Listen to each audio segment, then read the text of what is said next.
Everyone welcome back to exam juris. आज की इस वीडियो में हम डिस्कस करेंगे MCQs of chapter 15, 16 and 18। I have already covered chapters 1 to 18 in detail. अगर आपने अभी तक वीडियोस नहीं देखी है then please do go and check out the playlist on companies act. Also अगर आपको इस सेशन का पीडीएफ चाहिए है then please do not forget to join our Telegram channel, जिसकी लिंक मैं डिस्क्रिप्शन में प्रोवाइड कर दूंगी। And please do not forget to subscribe the channel so that you can receive the updates. Now moving forward, chapter number 15 deal करता है mergers and arrangements से, sections 230 to 240. Chapter number 16 sections 241 to 246 deals with operation and mismanagement, and chapter number 18 is contained in sections 248 to 252 which deals with removal of names.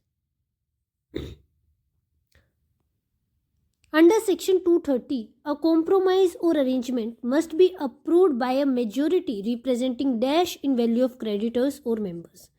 तो कौन approve करेगा compromise और arrangement को? A 1/2, B 2/3, C 3/4, D unanimous. So the correct answer is 3/4. 3/4 in value of creditors or members. Next, for a scheme of corporate debt restructuring, consent from what percentage of secured creditors is required? Corporate debt restructuring अगर scheme है तो कितने percentage secured creditors की consent required है?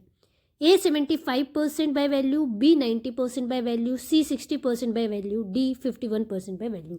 So the correct answer is 75% by value. Section 233 of the Companies Act 2013 deals with fast track merger. Which entities are eligible? 233 में कौन सी entities eligible हैं? Only listed company holding and its 100% subsidiary, only foreign companies, D large conglomerates only.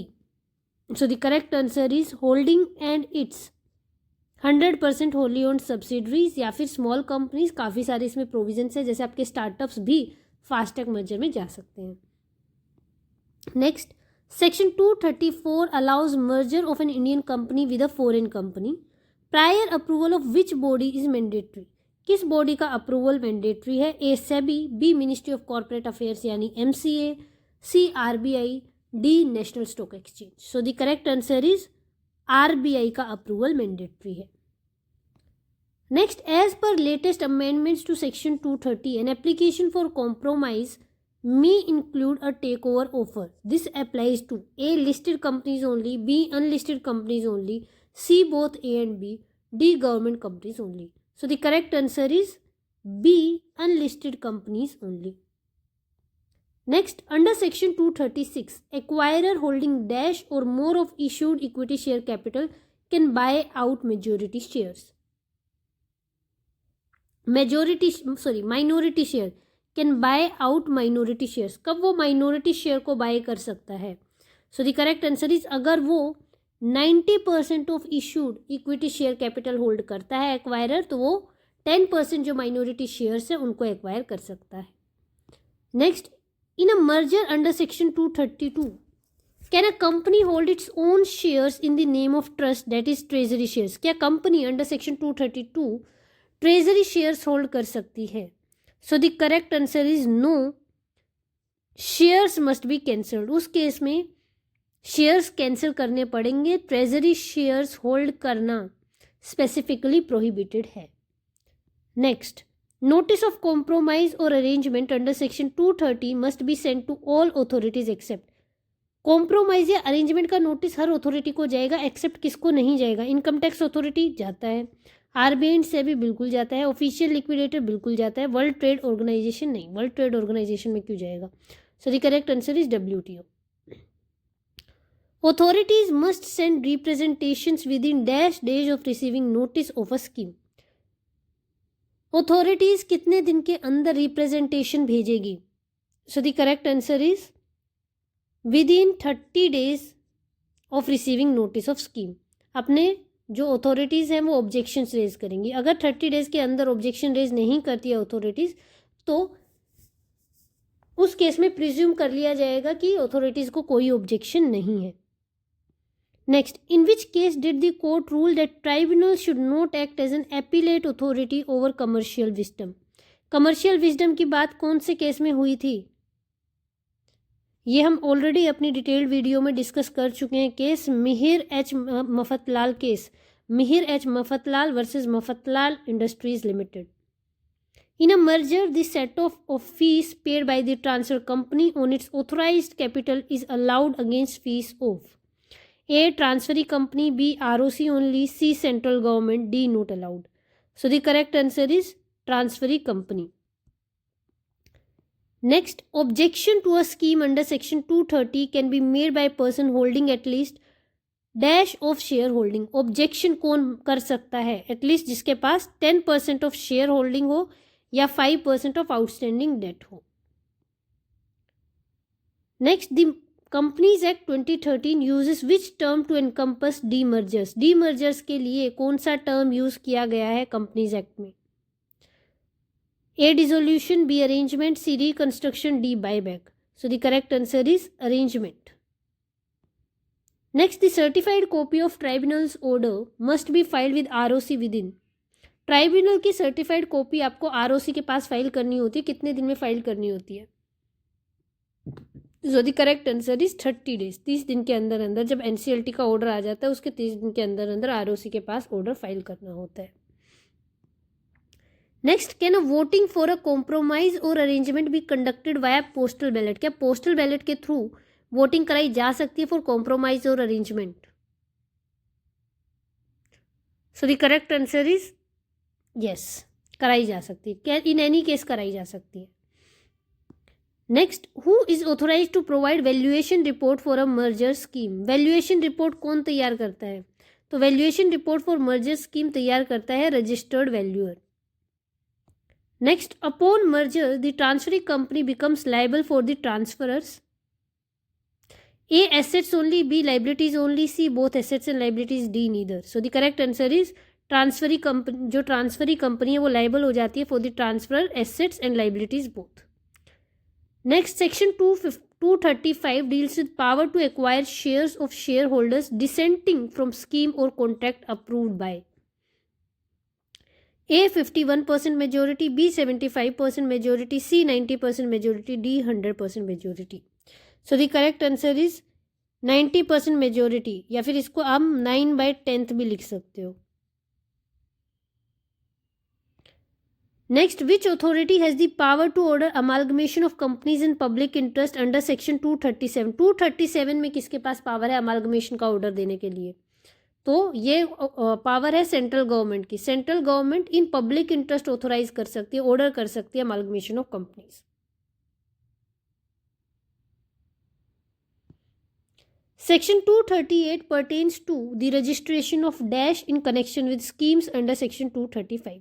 Section 238 क्या किससे related है? A. Mortgages, B. Offers of take over, C. Circulars, D. Directors profiles. So the correct answer is 238 relate करता है circulars containing the offer.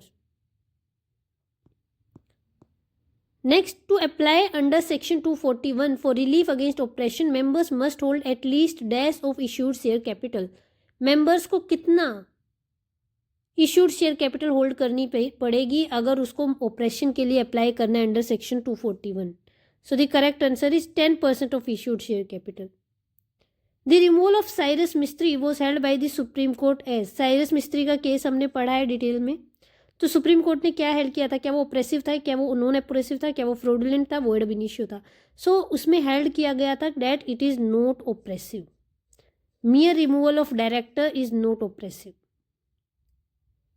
Next, in a company having a share capital, right to apply is also with dash members or 1/10 total members, whichever is less. तो क्या होगा इसका answer? Right to apply is also with 100 members or 1/10 of total members, whichever is less. If the tribunal finds oppression, it can order the removal of A. managing director, B. manager, C. any director, D. all of the above. Tribunal को अगर लगता है operation हो रहा है तो वो order कर सकती है रिमूवल किसका? इन सभी का रिमूवल ऑर्डर कर सकती है. Next, can the tribunal waive the minimum share holding requirement to apply for operation relief? क्या ट्राइब्यूनल वेव कर सकती है मिनिमम शेयर होल्डिंग की रिक्वायरमेंट? ये भी हम ऑलरेडी कवर कर चुके हैं. Yes, at its discretion. No, strictly prohibited. C, only with central government permission. D, only for listed companies. So the correct answer is yes, at its discretion कर सकती है. Which section introduces the concept of class action in Companies Act? Class action suit से related कौन सा section है? So it is section 245. Next, class action under section 245 can be filed by. कौन file कर सकता है? Members only, depositors only, creditors only, both members and depositors. So the correct answer is both members and depositors. Next, mismanagement involves a dash in the management और control of the company. Mismanagement में क्या involve होता है? A, material change, B, minor glitch, C, routine update, D, strategic shift. So the correct answer is mismanagement involves material change in management और control of company. Next, operation must be a single act, continuous in nature, unintentional, beneficial for minority. तो correct answer क्या है? Continuous in nature. A single act can never be operation. ये held किया था एक case में, शांति प्रसाद Jain case में. हम ऑलरेडी कवर कर चुके हैं इसको भी. Next, a person whose arrangement is terminated under section 242 can not be a director for dash years without tribunal leave. A, 3 years, B, 5 years, C, 7 years, D, life. So the correct answer is 5 साल तक वो director नहीं बन सकता है, unless and until वो NCLT से leave ना ले ले, NCLT से अप्रूवल ना ले ले. Next, section 241 clause 2 allows dash to apply to tribunal if affairs are against public interest. किसको अलाउ करता है section 241 clause 2? Central government. Central government NCLT को अप्लाई कर सकती है. Next, can a class action suit be filed against auditors of company? क्या class action suit auditors के against में फाइल करी जा सकती है? So the correct answer is yes for improper statements, करी जा सकती है. If a class action is frivolous, tribunal can levy a fine up to. अगर क्लास एक्शन सूट जो है वो फ्रिवलेस है तो ट्राइब्यूनल कितना फाइन लगा सकती है? So up to 1 lakh fine लगा सकती है tribunal. Next, section 245 does not apply to. Section 245 किस पे अप्लाई नहीं करता है? Private companies, banking companies, Nidhi companies, section 8 companies. So correct answer क्या है? बैंकिंग कंपनीज पे अप्लाई नहीं करता है.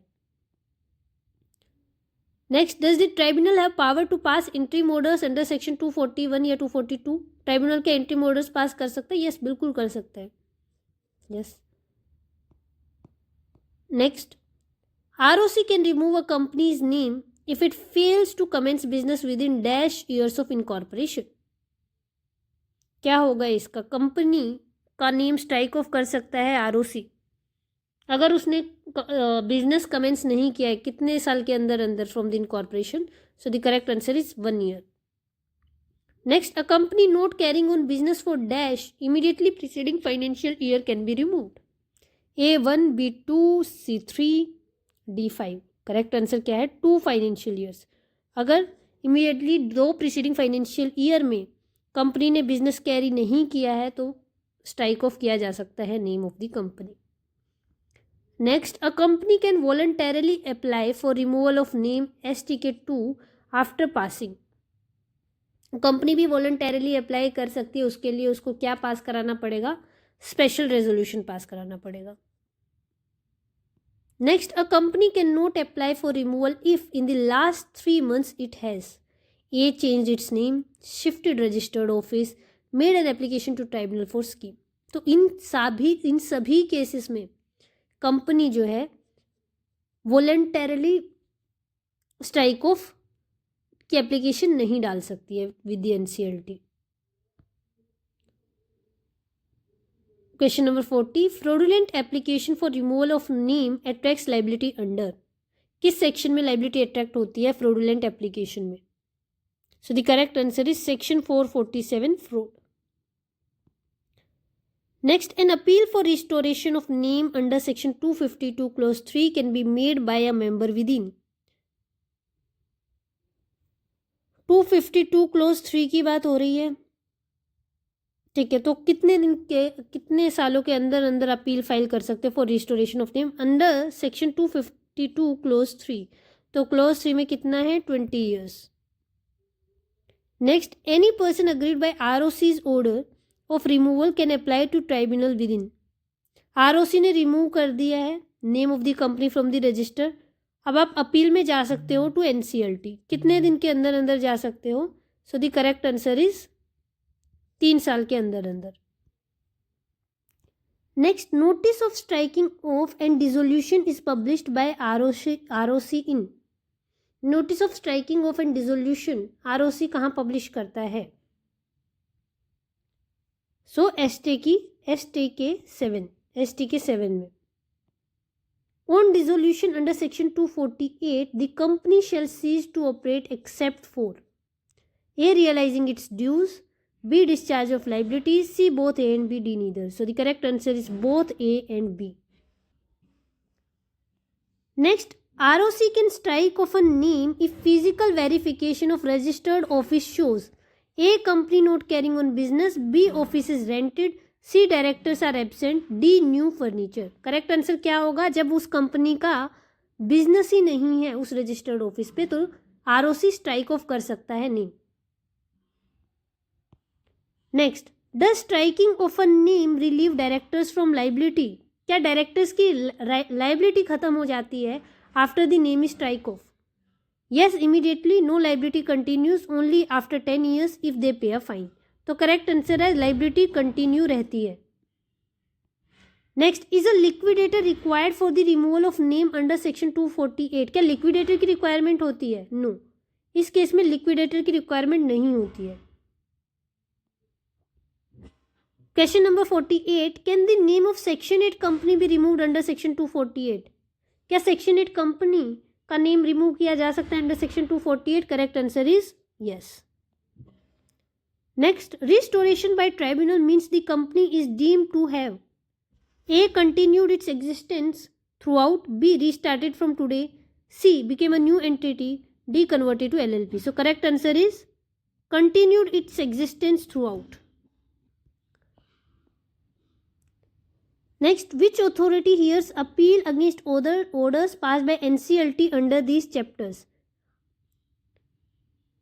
अपील कौन सुनता है NCLT से? सो the correct answer is NCLAT. With this we have covered all the important MCQs on chapters 15, 16 and 18. Please do not forget to subscribe the channel to receive more updates. And also अगर इस session का PDF आपको चाहिए है तो please do join our Telegram channel. इसका link मैं description में प्रोवाइड कर दूंगी आप लोगों को। Thank you and all the best for your exams.